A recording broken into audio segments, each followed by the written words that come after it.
নমস্কার বন্ধুরা, রান্নাঘর থেকে একটা রেসিপি নিয়ে চলে এলাম। আজকে বানাবো ধনিয়া চিকেন। তার জন্য দেখুন এখানে 500 গ্রাম চিকেন আছে, খুব ভালো করে ধুয়ে নিয়েছি। এবার এখানে দেব 2 চামচ মতো ভিনিগার দিলাম, 2 চামচ ভিনিগার দিলাম। আর দেবো এখানে টক দই ফাটানো আছে, এখানে 2 চামচ টক দই দেবো।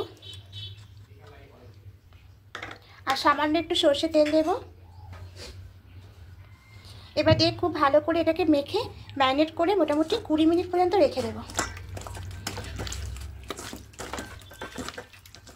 এইভাবে খুব ভালো করে দেখুন মাখিয়ে নিয়েছি।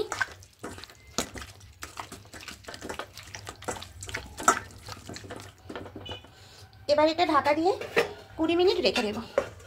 কড়াই বসিয়েছি, কড়াইয়ে সর্ষে তেল দেবো।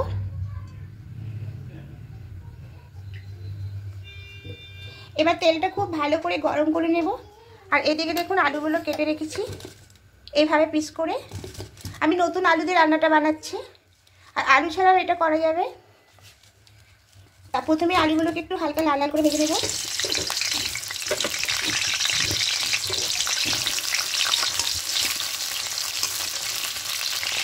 আলুগুলো হালকা দেখুন লাল করে ভাজা হয়ে গেছে। এবার আলুগুলোকে তুলে নেব।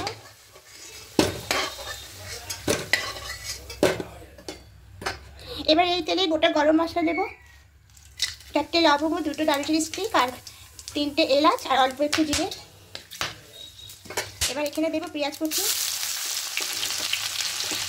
দেখুন এখানে কেটে রেখেছি পেঁয়াজ কুচি, টমেটো কুচি, লঙ্কা কুচি, আর ধনে পাতা, আর অল্প ধনে পাতা পেস্ট, আর অল্প ধনে পাতা কুচি আছে। এবার এখানে সব দিয়ে দেবো, এগুলো সব দিয়ে দেবো। কাঁচা লঙ্কা, টমেটো আর পেঁয়াজ কুচিটা দিয়ে দেবো।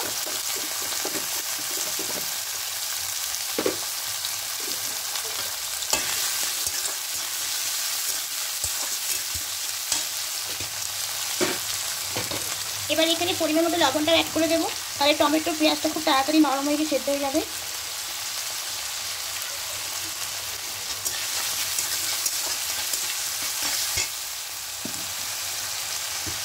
এবার আদা রসুনের পেস্টটা 1 চামচ নেব।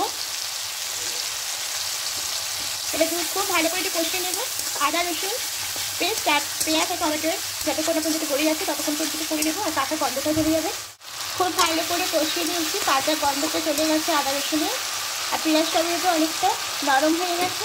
তো বাকি গুঁড়ো মশলাগুলো অ্যাড করবো, ধনিয়া গুঁড়ো, জিরে গুঁড়ো, আর হলুদ গুঁড়োটা, আর লঙ্কা গুঁড়ো সামান্য নিয়েছি যেহেতু কাঁচা লঙ্কা আছে।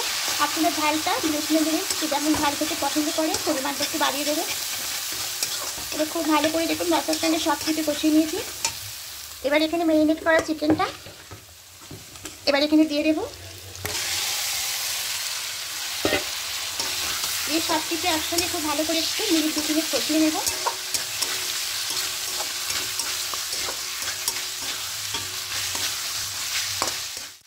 দেখুন তেল ছাড়তে শুরু করে দিচ্ছে। গ্যাসটা মিডিয়ামে রাখো, মিডিয়ামে রেখে আবার ঢাকা দিয়ে দেবো। ঢাকা দিয়ে দিয়ে মাংসটা কষিয়ে নেব। ঢাকাটা খুলে নেব। চিকেন থেকে কতটা জল বেরিয়েছে, আর চিকেনটা কত সুন্দর হয়ে গেছে, তেল ছাড়তে শুরু করে দিয়েছি। এবার খুব ভালো করে আরও মিক্স করে নেব। এবার এখানে যে ধনিয়া পাতা বাটাটা এটা দিয়ে দেবো, দিয়ে খুব ভালো করে মিক্স করে নেব।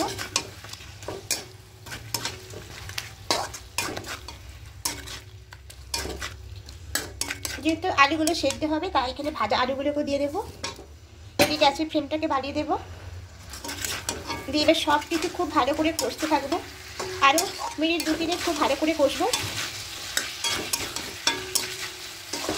খুব ভালো করে দেখুন কষিয়ে নিয়েছি।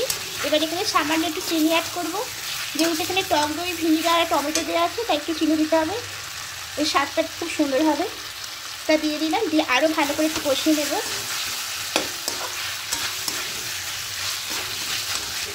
চিনিটা মেল হওয়া যাওয়া পর্যন্ত আরও একটুখানি 1-2 মিনিট একটু আরও কষিয়ে নেব। যত মাংস কষানো হবে তত সুন্দর খেতে লাগবে। আরও 2-3 মিনিট একটু খুব ভালো করে কষিয়ে নেব। ভালো করে দেখুন কষিয়ে নিয়েছি। যেহেতু এখানে আলু দেওয়া আছে তাই এখানে জলটা অ্যাড করতে হবে, আর যদি আলু দেওয়া না হবে তো অল্প জল দিলেই হয়ে যেত।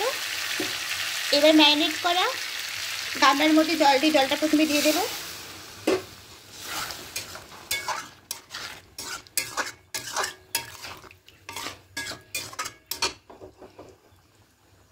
একটু সামান্য জল দেব।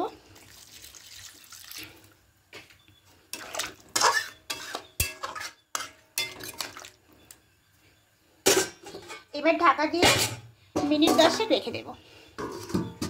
ঢাকাটা খুলে নেব।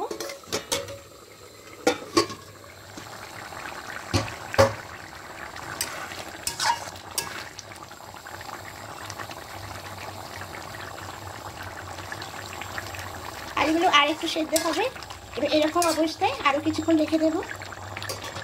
এখন চিকেনটা একদম রেডি হয়ে যাচ্ছে। এবার গ্যাসটা অফ করে দেবো।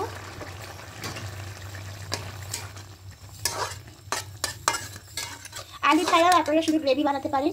আর যেহেতু তোমার বাড়িতে একটু আলু পছন্দ করে তাই আমি আলু দিয়ে করলাম। আলু দিয়ে বানাতে পারেন, তা খেতে খুবই ভালো লাগে। আর শীতের সিজনে নতুন একদম টাটকা টাটকা ধনিয়া পাতা দিয়ে খুব সুন্দর রান্না করা যায়। তাই বন্ধুরা পারলে অবশ্যই এবার রান্না করে দেখবেন একবার, আশা করি ভালোই লাগবে। এবার এটা নামিয়ে অন্য একটা পাত্রের মধ্যে সার্ভ করে নেব। এবার এটাকে নামিয়ে নেব।